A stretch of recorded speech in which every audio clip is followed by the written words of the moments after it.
You are looking at Julian's pronunciation guide, where we look at how to pronounce better some of the most mispronounced words in the world, like this other curious word. But how do you say what you're looking for today?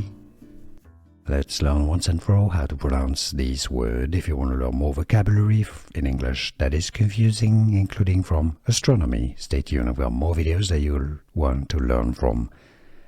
Meteoroid. That's the singular. The plural is as meteoroids. Meteoroids.